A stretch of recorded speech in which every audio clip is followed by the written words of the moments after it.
But yeah, we're excited to have everyone. Welcome to March Serverless MN. Sorry about February. That was my fault, and it's entirely because the month is shorter than I thought, and I was a week short on my scheduling. But rest assured, we have exciting content coming out for you today from Nica, and we're gonna be scheduling more things here in the future. And soon, one day soon, we're gonna be back in person again, which I'm really excited about seeing you all for that. But for now, super excited to welcome Nica. And yeah, I don't know. We'll give it another couple of minutes. Brandon, I don't know if you have a quick housekeeping announcement or anything to share. And then I can introduce Nica and we can get moving. Yeah, just want to let everybody know first and foremost that we've taken to as we've been doing these remote events, we've been recording them and posting them on our YouTube channel. So if that's a concern with regard to anyone sharing their video or anything like that, just want to give everybody that affirmative shout out so that they know that that's happening. I will do that. We'll mention that again, but just figured for some folks that's a concern, so we want to make sure that that's communicated loud and clear and frequently. So that's kind of thing number one. In addition, AJ, you said we're gonna give it a couple minutes for a couple other people. Yeah, we can chat like logistics to at this point. But we've got one person seems to be struggling to join the meeting, but I don't know. I don't want to hold up the train. I know we're already 7 minutes past. Yep, no worries, no worries. So a couple of other things. I know our speaker Nica tonight has asked that folks ask questions in the chat as you go, and I'm sure for those of you who are repeat attendees, you'll know that that's a pretty common thing too. So just feel comfortable asking questions in the chat, and then we'll also probably mention that we're working on presenting some booking some also awesome content for next month and subsequent months. If you're at all interested in giving a talk, we love raising up speakers from the community too. So let us know either in DMs or at organizers@serverless.mn if you have an idea for something to share, or know of a colleague of yours or somebody who'd be a good fit. We always want to hear about it.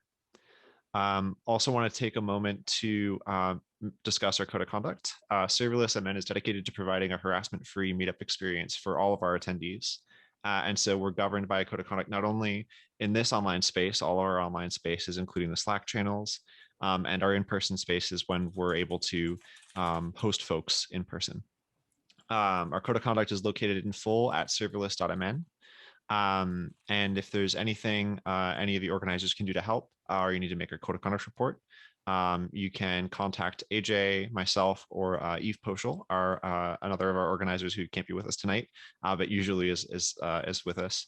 And you can also email us at organizers@serverless.mn.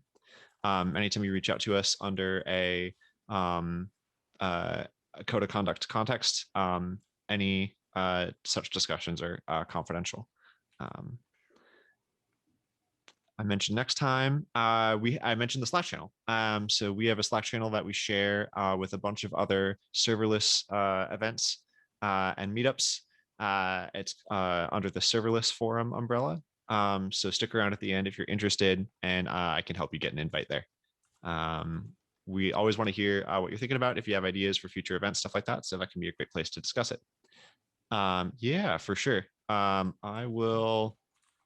I'll definitely get you an email in there once I'm done yammering on up here, which is now. So AJ, would you like to introduce our speaker this evening? I'd love to. I'd like to extend a warm welcome to Nica Fee. She's a serverless developer advocate at New Relic. When she's not crushing the dev advocate train on Twitter and everywhere else, she's prolific. You can find her on Twitch. She's a Twitch affiliate there. Lots of cool stuff. She's currently working on building a computer from literal scratch, and we're talking about breadboards and jumpers and wires. So if that's something you're interested in, check her out. I'll plug the rest of her links in chat. But without further ado, I'd love to introduce Nica Fee. Take it away, Nica. Hey, everybody. Thank you so much for having me. Yep, I'm Nočnica. I'm going to be talking about observability This is a talk I initially wrote to be a little less serverless focused, though serverless is kind of my life. So surprise, surprise, all my examples and sort of stuff I think back comes back to serverless functions. I really appreciate you having me out. It's been actually, I think, first real talking I've done in a couple of weeks. You know, it's always kind of quiet in January, February. So I hope this is interesting.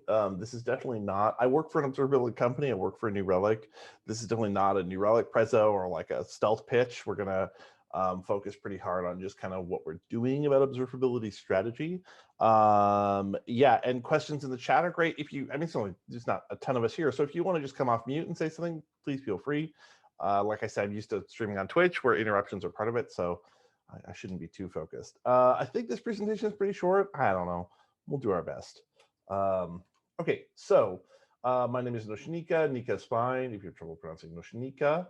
You can find me on Twitter at Serverless Mom, on Twitch at Serverless Mom. I also do a bunch of stuff now on the New Relic channel. So you can find that at twitch.tv/not New Relic, because apparently New Relic was taken by somebody who like hasn't used their account in 5 years, but we got no help on that from Twitch. So it's new _Relic. So I don't know. Grab your usernames now, kids. That's all I can say. So here's the plan. We're going to talk about open source observability. We're talking about ways to do observability from every perspective. So first, we're going to define observability. This is our little agenda. Talk about a goal that costs a great deal of money. How we can do instrumentation without being dependent on a particular SaaS or other tool. We're talking about the 3 pillars of observability, where we put our data basins, and then about turning that data into knowledge. Okay, so I don't normally get quite this question, but I do get a version of it, right? Like, how can I get observability? Does this do observability? Is this a tool for observability? And the thing about this is that observability is just a design goal or a design consideration. Much like being test driven or being agile or having whatever other design goal, it's not something that you just have or don't have. So, you know, can a product help your team be more agile? Yes, right? Can you say, oh, we do agile here, and so it's great? Not really, right? Like, you can say you test different development, but what is your test coverage really, right? You know, so these are just things that we approach. They're not things that we are just at and get to sort of permanently. So now let's talk about defining that term observability. Observability, I think of it as the first half of our mean time to resolution on any problem. So observability is the time it takes you to get to, I understand this problem and kind of have an idea about what to do next. And, you know, yeah, sure. Observability, marketing term, what's the difference between that and measurement or that and observation? You know, not huge, right? I would say that observability is bigger than just what is the thing that we are measuring, and that we found terms like metrics a little bit too limited, and I'll get to sort of why that is in just a little bit. So one of the things to kind of say is that, you know, while agile is just something you can approach with some post-it notes, observability very often is really, you know, a thing that we're looking out and buying tools for that get quite expensive. And so, you know, the full New Relic suite of tools, the full Datadog or Honeycomb or anything else. I know there's a few people who focus just on serverless observability these days. There's definitely also like tons of like container observability, all kinds of things. Why is it, you know, it's a project that has a fairly significant cost associated with it as software tools. And that makes some sense, right? When you start to really say, hey, I want something that lets me understand what's going wrong with my stack. When you put it that way, it's like, okay, this is not something that is just like, oh, this is just like a piece that we want to add, right? So enter now, we do have some very solid open tools to do those pieces, right? So things like the Open Telemetry project, the Open Tracing project have made it a lot easier to do the kind of measurement that we want to do on a system. Oh, right, I forgot what I wanted to mention on this slide. One of the big things that has put some SaaS providers way ahead of just kind of rolling yourself or doing it yourself is that it is pretty tough to measure and observe what's going on in all of your code. And if you try to just do this on your own, that is without even using open tools, you can sort of see this right away, right? When you start thinking, okay, what do I know that I'm going to need to know about the performance of this code? And you can maybe go in and enter in some calls that measure the performance of certain pieces of your code. But then when you start to ask your question, okay, well, these are the things I know might go wrong, or these are the things I want to insert during debugging. When you extend that question to, hey, I want to know what's going wrong with my system just sort of in advance. So I don't know, I have whatever it is, 500 little functions written. I don't know which of them might fail, start outperforming, whatever else. The problem becomes very big. And so enter OpenTelemetry and these tools to help us, package up some of that work of instrumentation and doing some kind of measurement of our systems as open projects that can mesh together. So there's things like the Open Tracing Project, which does a bunch of observation of things like PHP libraries and other libraries that can be super duper helpful. Now, when we go in to do telemetry and do kind of observation, we have to be a little bit thoughtful about what we're doing. So there's a number of terms for this, and sometimes it can get a little overblown, but we have to be a little thoughtful about what we're observing and what we're optimizing for.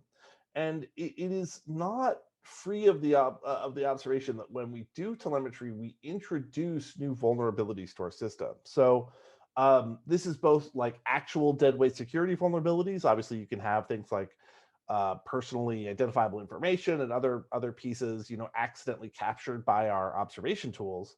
But there's also things where if we have these kind of very bright line numbers that say, hey, this is how we're performing, this is how quickly we're responding, we can end up optimizing those numbers and losing some sight of what the user experience is. And so I even have a couple of anecdotes about this that are fairly observable, but we have to be a little bit thoughtful, especially as we get to sort of towards the end of the process and we're making nice, big, readable views of what our metrics are, what our performance is. We want to be a little thoughtful about the kind of data that we're gathering and sort of to what end. Okay, so I mentioned earlier that the term metrics was maybe a little bit limited, and that's because in general there are kind of three key components to making an observable system in a modern context. So the first is saying that we have some kind of pattern with a fairly simple array of metrics, right? So this is Kandinsky, the guy who drew this or painted this 3 pillars, saying everything starts from a dot, right? And so when we tie those together, right, when we tie our multiple dots together, how many requests per minute, response time, whatever it is, that is the world of metrics. And that is kind of where observability starts. And people will very often say, like, observability and metrics are the same thing. And in as far as doing this kind of tracking, yes, they are, right? Doing some kind of metrics observation of your system is that's, if that's all you want to do, then yes, calling that observability is kind of nonsensical, right? Like, this is the same thing. You're just observing how fast you're responding, what your throughput is. Maybe you're creating some kind of alert or tracking system for those numbers. That's one of the 3 pieces, though, of what observability is. Because the second piece is thinking about logs. So if metrics give us sort of de facto a totally generic commoditized view of what's going on in a particular request, right? A user came in, they asked for their user data, it had this many records, they were tied to that many records, they were also loaded, some thumbnails came in, they were too high resolution, they were resized, they came in and came back to a response. Now, all of that is, in the metrics world, is just, this was the response time, right? On the other side, the sort of most detailed side, here's the logged request, which on the face of it actually is sort of the opposite, right? Maybe there's really only the information about what happened and not really about how does this generalize out, what does this mean as standard performance? And when we go to build our own observability tool, we want to think of both of these pieces. And while metrics, very often we're able to get nice, light, data models that have really low send times and really nice response times and come down into this very compact set of information. It's very easy to observe, right? Once we start thinking about, hey, we want to be able to see and look through and query and make use of logs, we are always in the situation where we have a lot of logs. And I put these two slides in here and I do not remember what they were about. I have no memory. I put them in like 4 days ago and it was a really good joke. And it's about Diogenes and I don't remember what it was about. There they are. So that's just going to kind of sit out there. I'm going to think of it later. What I was saying, something about matching logs, probably, but I have no What came idea. first, the log or the metric? So, yeah, no, it was not a chicken joke. It was definitely a joke about what qualifies ABC. Because the story here is that Diogenes asks Plato to say, define what a man is. And he says, well, it's anything that doesn't have fur that walks on two legs. And then Diogenes shows up with a plucked chicken saying, behold, I have brought you a man. What a great guy Diogenes was. Okay, so the last piece, and the piece that sort of, so you cannot create logs from your metrics. And you cannot easily, though it is, I guess, sort of theoretically possible to create some kind of metrics from your logs, but in general you can't, and certainly to do so would be extremely heavy duty, right? Going through and parsing all your logs and trying to find what your response time is. The third piece, and the piece that really can't be substituted by the other two, is tracing. So tracing is the idea of storing individual time spans that show exactly what happened and for how long within a request. And this, we get to a very interesting observation about trying to monitor a serverless architecture as opposed to what we used to have, which is, as we start to say, okay, I want to know how long each method took. If they were asynchronous, I want to see them come out in parallel, and I want to observe how all of this is happening. And I want to look at it. I want to be able to see the connected systems that were affected. And this is when we realized that the old monolithic systems were much easier to monitor than what we have now. Because among the where on earth should we start with this? Everything happened on the same system, right? Like once you're installing a process on that server, right, you knew that you could get data back about all of the pieces of it, right? You knew that all of your log calls could go and hit that service at any time. So, if you said, hey, track this time over here, track this time over here, you were always able to get it back to that monitor. There are calls from like New Relic Life or from other places doing monitoring where you can say like, hey, increment the metric, this number. Let's say we do an online business that sells boots, right? We could increment the boots sold metric by 2, right? Because we just sold 2 boots. And you would know that the process would catch it. And not only would the process catch it, but every other time you sold boots, it would get caught by that process. And maybe you go, okay, I have a few server instances, so I need to total that value across our 5 instances or something, right? But how does that work in a serverless world, right? Like, if you say, hey, go increment the number of boots sold by 1, to where? Like, who is going to catch that metric for you? First of all, there will be no process to talk to. And also, you'll have thousands, right, of instances, hopefully you're successfully selling boots. You'll have thousands of processes running simultaneously. And then, once the request is served, the process shuts down. So the basic problem of doing observability in a modern architecture is significantly harder. And when it comes to traces, you see, oh my gosh, we're really, really running into this. For anyone here, I mean, feel free to, say if I'm wrong in the chat.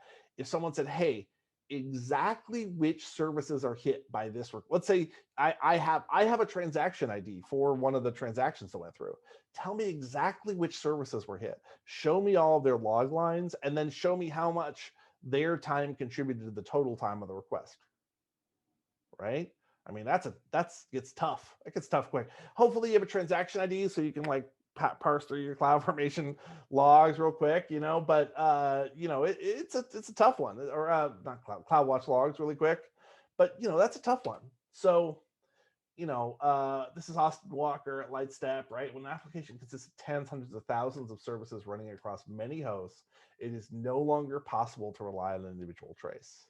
So like, I mean, this is real stuff, right? And in fact, one of the reasons I talk about OpenTelemetry all the time is that OpenTelemetry is quite new. Like, there are great logging tools and even auto instrumentation tools out there for sort of older, that have been around for a longer as open source projects. But if they don't acknowledge that this is kind of the current state of observability, they're really kind of not worth too much. We really need to be able to do what we now call distributed tracing. So we have to be able to have some ability to say, hey, this request happened over here, this request happened over here. They are connected as part of one transaction, and later sort of post hoc to tie them together. To be able to see parallel requests and see them hit other services and have that all gather back together. And so the Open Telemetry project does have distributed tracing support, and tools like New Relic or Datadog or whatever else are also going to, this is going to be kind of job one,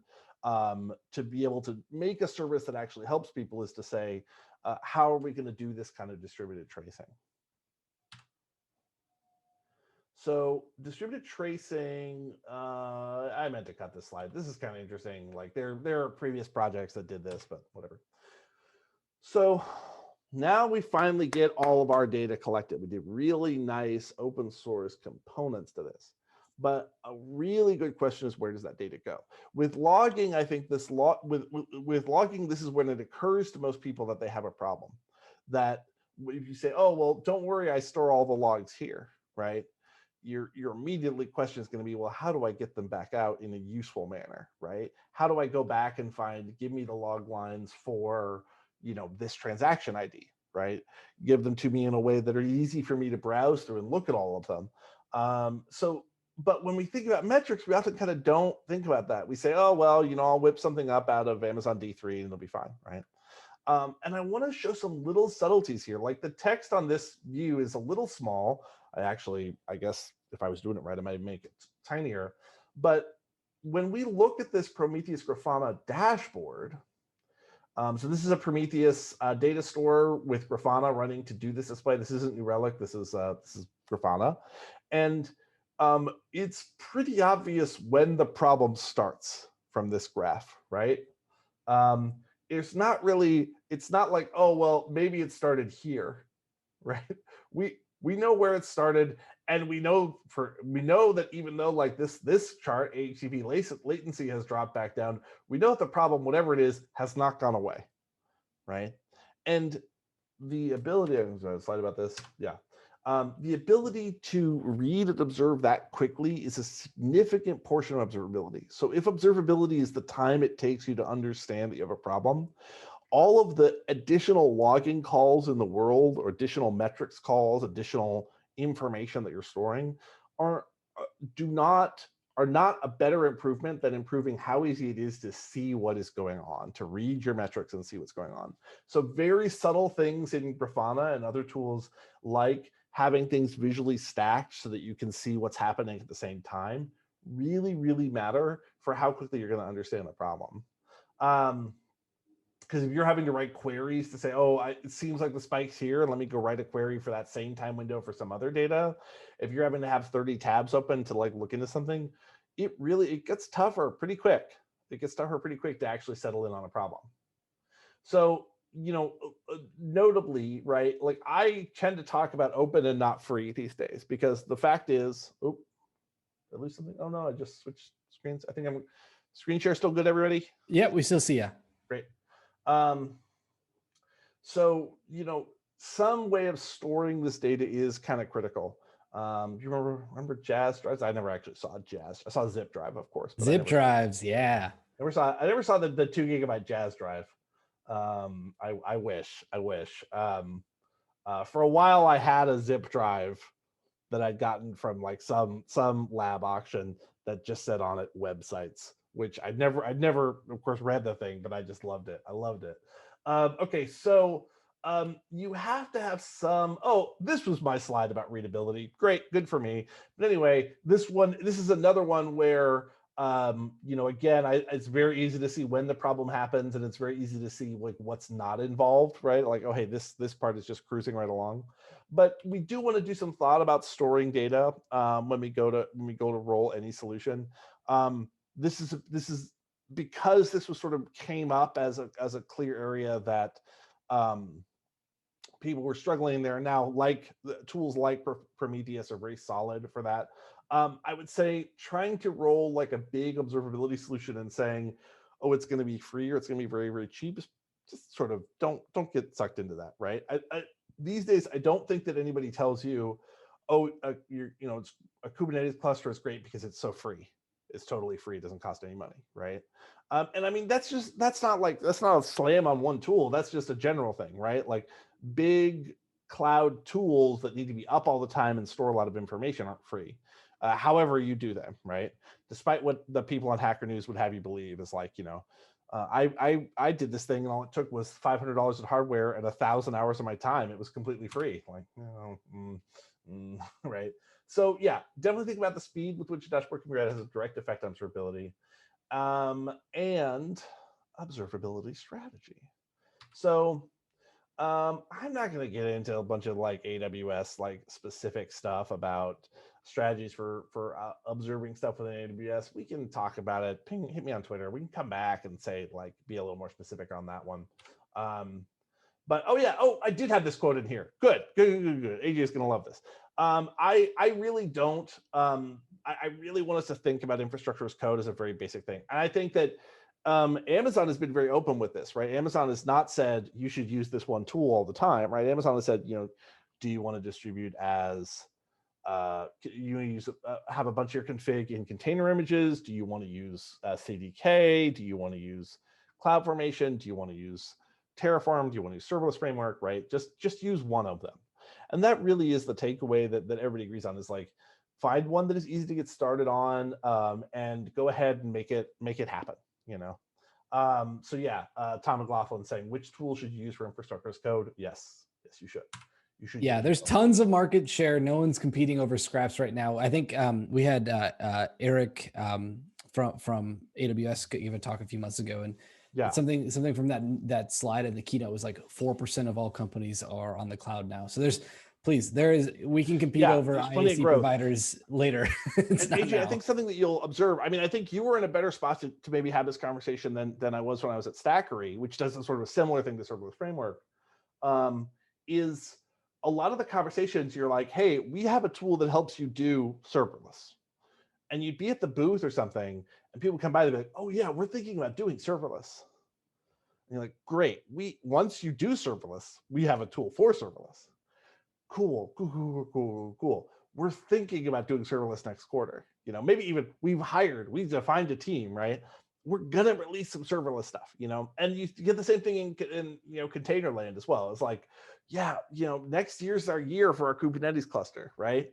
And so, it sort of is a little odd when you sell a service like, okay, but once you do it, we have a service for you, right?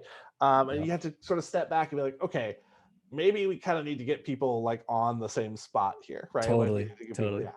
That goes back to that number, right? Like 4% of large companies are even on the cloud at all. It's like there's a huge amount of people that haven't even tried this stuff, and here we are trying to sell into like this niche, but like that there's a lot of room. There's room. Like that's a good thing. Nobody out there is really trying hard to like convert people from one tool to another. It's much more like people who are just used to running stuff on their own. And I think every day is an opportunity to have one of those people where it's like, oh, we're paying $50,000 a year to run this server, and that turns into a $5 a month like Lambda function. It's totally happens all the time. It's the same. I mean, it parallels the observability story too, right? Like the people have their own home-rolled stacks that they're spending huge amounts of money on keeping up. And now we have a whole different suite of tools that have progressed generations ahead of what other folks are even used to in their own data centers. So this is, I mean, it's a great time to be working on these tools. But because at the same time, I'm like, hey, we want to go do like, here are these tools that you should use. You can consider one of them, even if you don't want to adopt like an open source library. I want to talk about stuff you can do without tools, not as rolling it yourself. Like if for all this stuff, if a tool exists, open source, go pay some money for a SaaS tool, go figure it out. But here's stuff you can do that's sort of not tool dependent. This is of course the primitive technology guy. I hope we all recognize him. So a little bit of work on structure really, really, really helps. This is,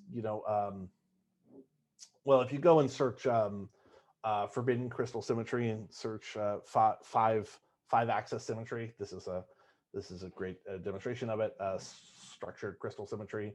But so this is a pretty common AWS recommendation as well. It's just when we go and do our logging, just start thinking about structure as early as possible. So structured logging is just trying to create logging that does not by default or by, as its only way of being parsed, have to be parsed like with a regex as a string. So some kind of structure, and some kind of structure before no structure, and again, like do something, just don't do nothing, and that's helpful. So an example would be in the serverless world is, instead of thinking about, hey, I'm going to log out this line, or I'm going to log out the information that I need, think about decorating a single log object and then logging out that object each time. So, if you're saying, hey, order saving is complete, and that's what you would have logged, try instead adding an attribute to that object that says, hey, order status saved, and then log out that object, and just let it grow on its own. And obviously there's object, there's structured logging libraries and all this stuff, but it's just something you can do on your own that certainly doesn't require a big sophisticated SaaS tool.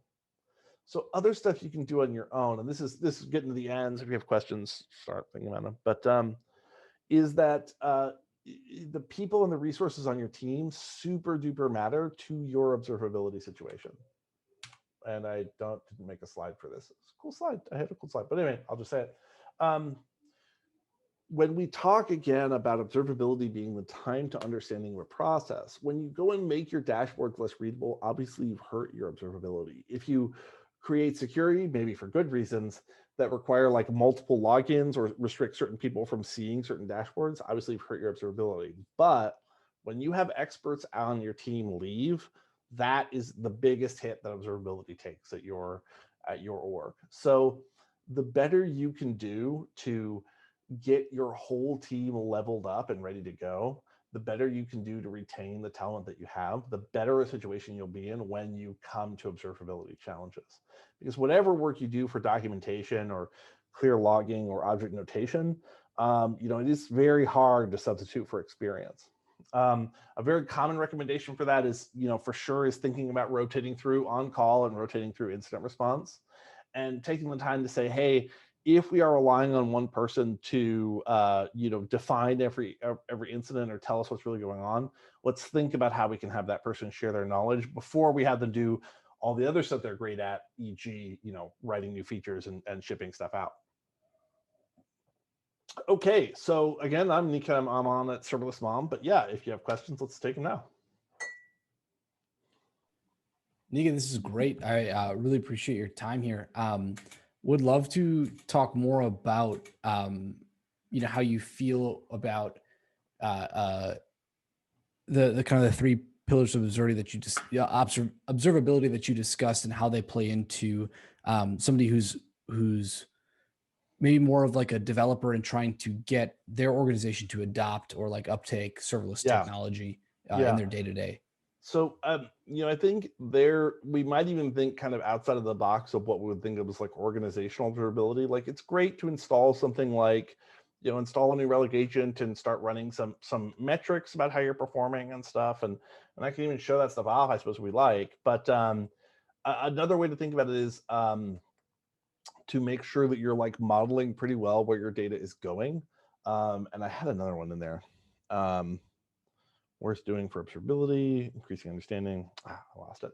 But that time is definitely worthwhile, as far as making sure that there's an understanding of like how your piece is functioning within the whole. And also, frankly, like some AWS specific stuff, taking a little time on like your IAM permissions and making sure like you have good visibility within your stack, like that stuff's worth its weight in gold, as far as like introing it and trying to make it look good for a new team. So I would strongly recommend, like, if you're the single person on your team, like you're super excited about serverless and you're trying to like popularize it out to your group, probably if your group is all real gung-ho on AWS, they should be good on it. So that's probably not the situation. And in that case, like take that week for IAM permissions first. Before you just run into brick wall after brick wall where you're trying to get this thing to talk to databases and talk to other components and talk to API gateways and all that stuff. Beyond that, that's the like starter serverless observability stuff that I would recommend. Yeah, for sure. That's a great answer. Thanks. Anyone else have a question for Nica while she's here?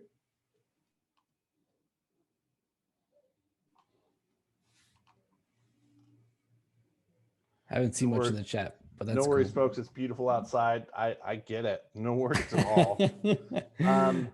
So if you want to see more stuff about this, again, follow me on Twitch, and we'll be doing some fun serverless stuff in the next few weeks. That'll be good. We're actually we're doing a project with Daniel Kim where he's bringing in like a high school class to do serverless development. Awesome.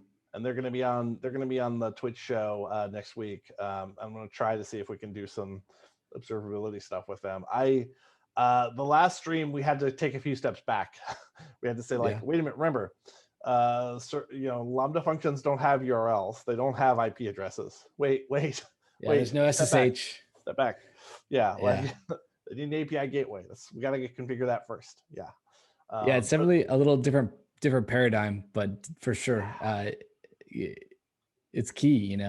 Yeah, I struggle. Like I got this kind of basic question from one of them, which was like, why are we learning serverless? Why are we doing serverless? And I had to say, like, look, it is not that serverless is such a great beginner's tool, right? It's that, test-driven development or like logging or even like GitHub, like these are not things that you need when you're doing a solo project, right?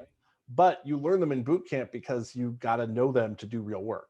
Exactly. So and it's confusing with serverless. It seems so simple. You like, oh, you're sort of working with like Lightsail or something, right? It's supposed to be easy to do. It's like, no, it's not. And it's not built to be, and it isn't, right? Yeah.